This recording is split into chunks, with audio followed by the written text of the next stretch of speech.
that he gave Orlando the ultimatum: either draft Penny or lose me. However, what the fuck? Hey, this nigga. This nigga sound like a DC villain. What the fuck? They wanna know your double O, they see I'm next to blow. I got my screaming, let's go, and they cracking foes. We got a new video, a new reaction video for you boys. Y'all been fucking with the reaction, so I'd rather steal other people's content than make my own, you feel me? We got Meet the Greatest Player That I Never Was, and got Penny Hardaway as the thumbnail. I hope everybody's having a wonderful day, and I hope you enjoy the video. We just hit 2,500 subscribers, bro, and I'm happy as hell, bro. Let's get on to the video. Penny Hardaway was supposed to be Magic Johnson 2.0. But instead, he was Derrick Rose, 15 years before Derrick Rose. Once the most explosive and most popular point guard in the NBA, Hardaway's prime was derailed by multiple injuries. This is the story of Penny Hardaway, the greatest player that never was, and one of the biggest what-ifs in NBA history.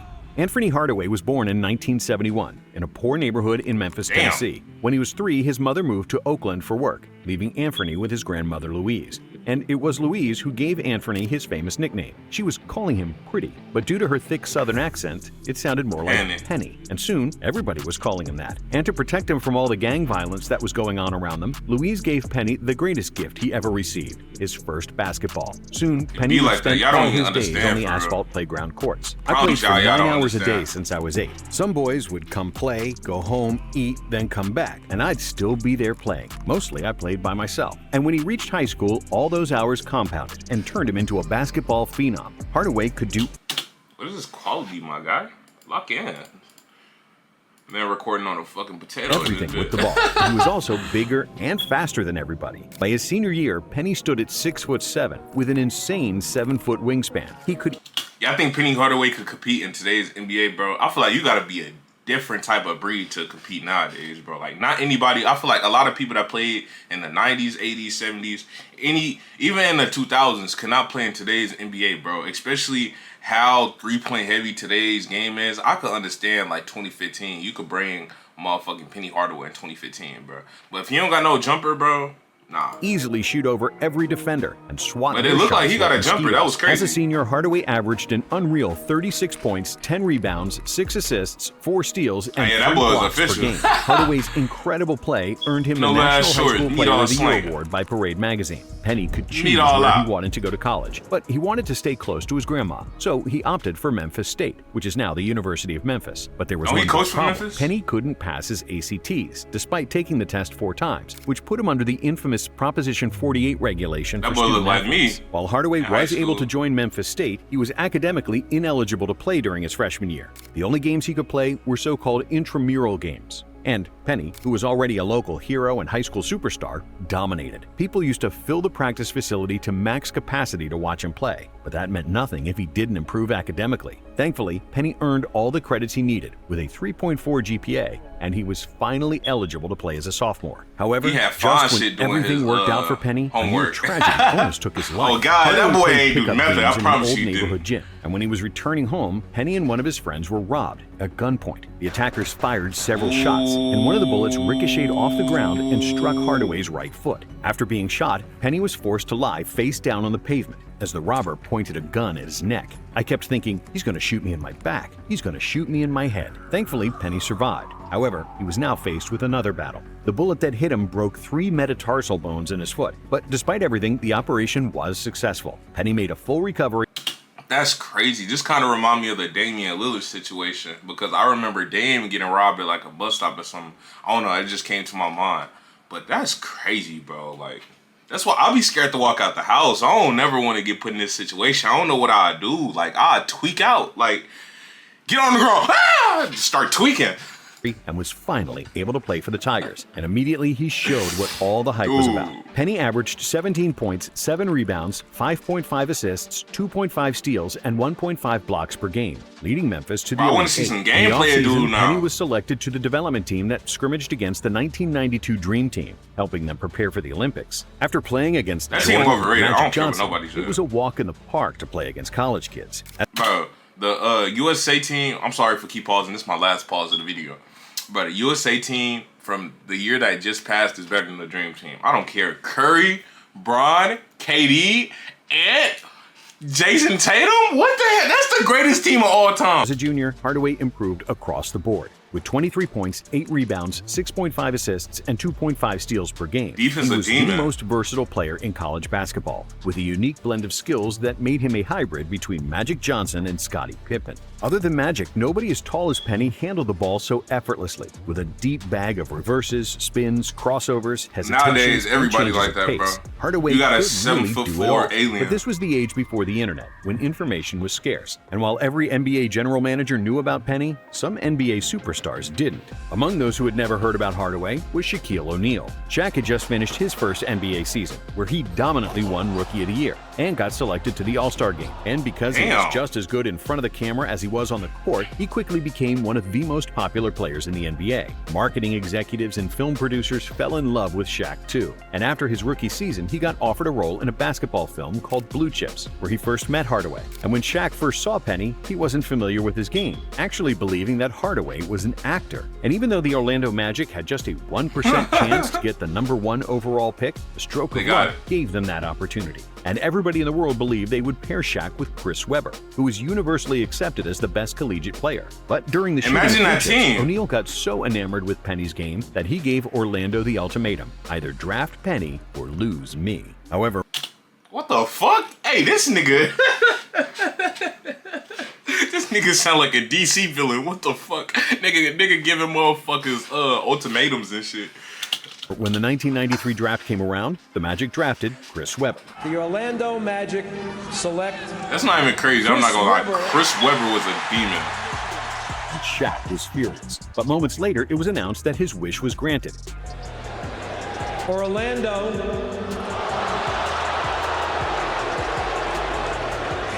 has traded the draft rights to Chris Webber. Hey, y'all some hoes. Oh my God. Golden State. Bro, they let Shaq peer pressure them. That's crazy.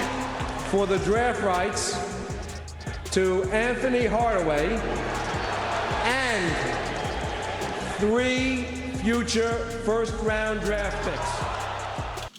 Didn't Shaq go to the finals with the Magic? I'm not sure. I think he did in 95, 94.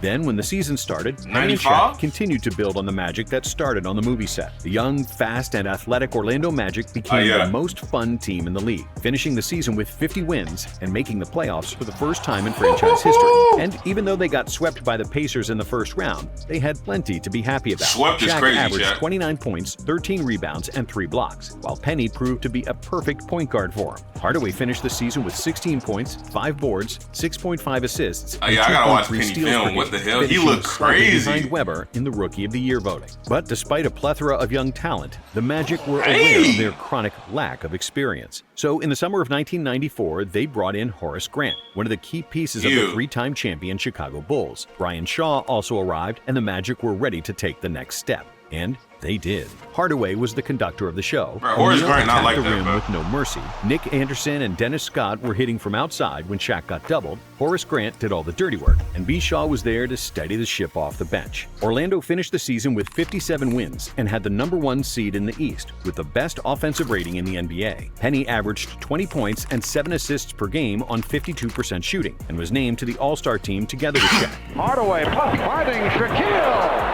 And after they dispatched the Celtics in the first round of the playoffs, a big challenge awaited: the Chicago Bulls with the freshly returned Michael Jordan. However, the young Magic team proved to be Jordan coming back like he Batman or some shit. They broke Jordan's invincible aura, winning the series in 6 games. After they defeated the Bulls, Orlando faced their nemesis, Indiana Pacers, Jordan was who had given them a pissed when he painful lost it lesson on. in the 1994 playoffs. But this time, Orlando was ready, and they finally cracked the Pacers in 7 games, behind stellar performances from Shaq and Penny, who averaged 20 points, 7 assists, and 2.5 steals, shooting a phenomenal 53% from the field and 47% Mind you, y'all, he's 6'7" The Magic doing it. advanced to the NBA Finals against the defending champion Houston Rockets and their powerhouse center Hakeem Olajuwon. And while the battle between Shaq and Hakeem was the center of attention, it was the role players who were the biggest story of Game 1 of the Finals. With 10 seconds left in the game, Orlando was up 3 and had the ball. After a foul on Nick Anderson, Orlando's guard missed both free throws. However, he managed to get the rebound and was fouled again. 12 of 15 at the line. And Anderson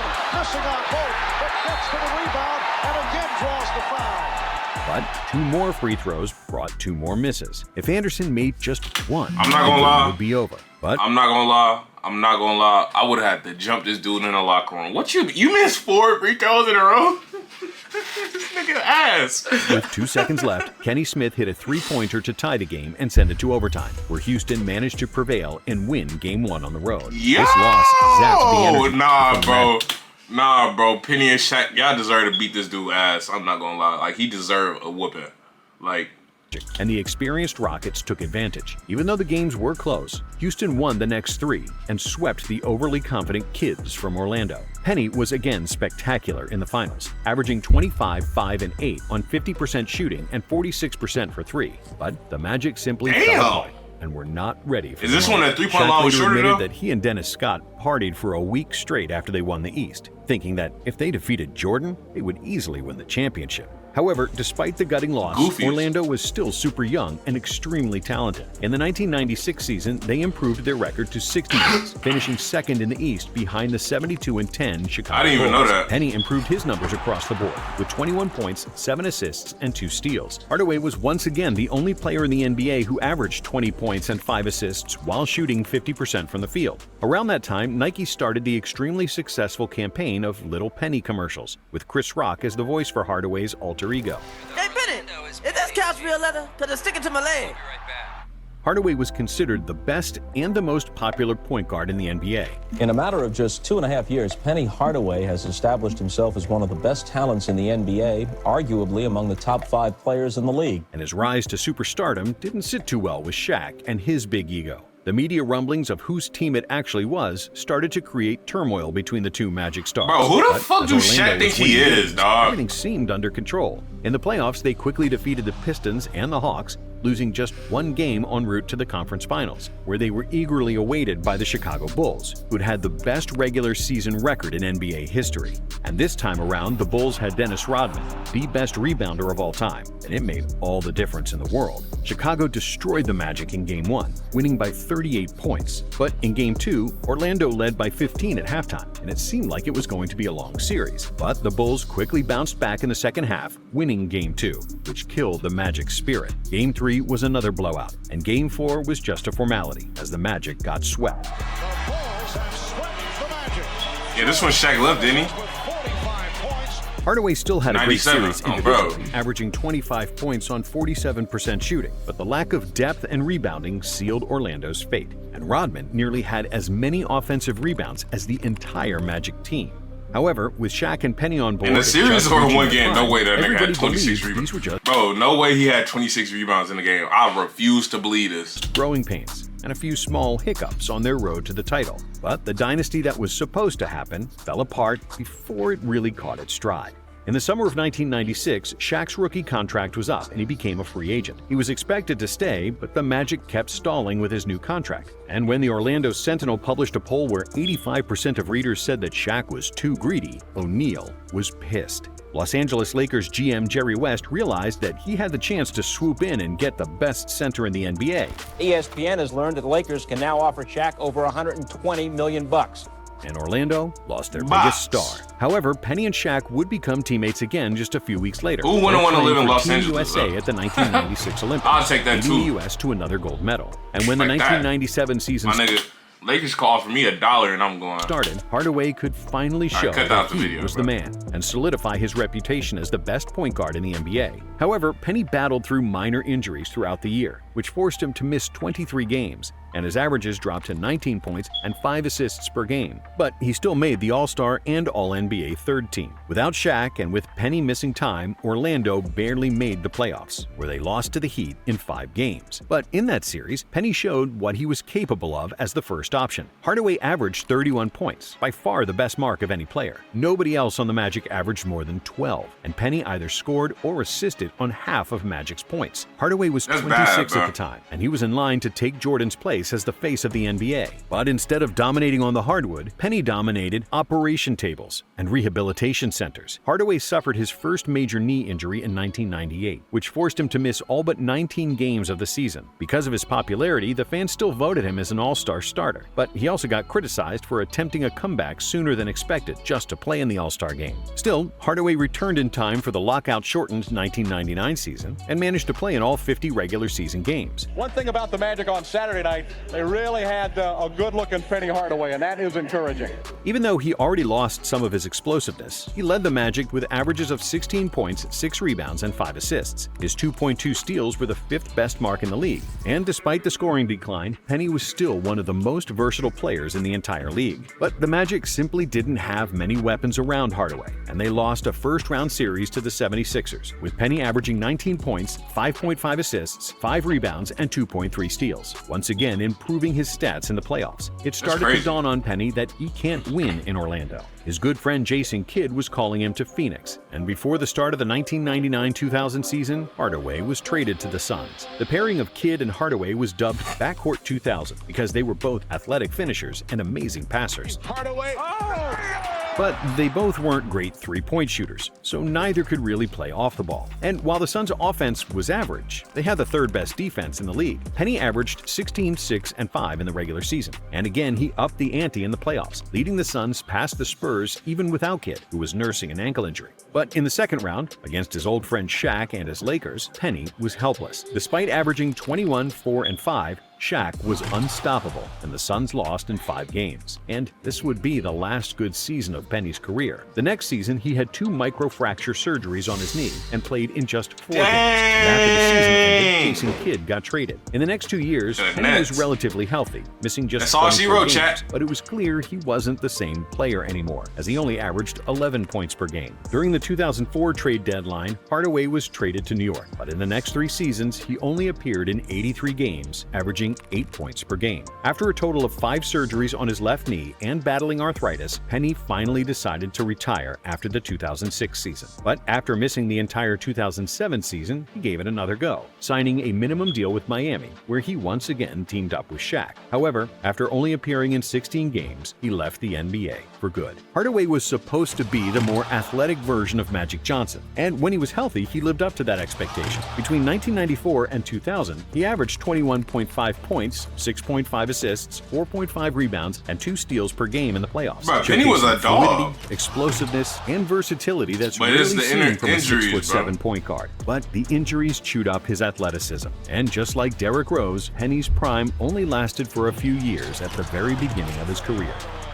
Thanks for watching Nonstop. And if you like this video, Damn, bro. If you're new to this channel, make sure you subscribe. We out.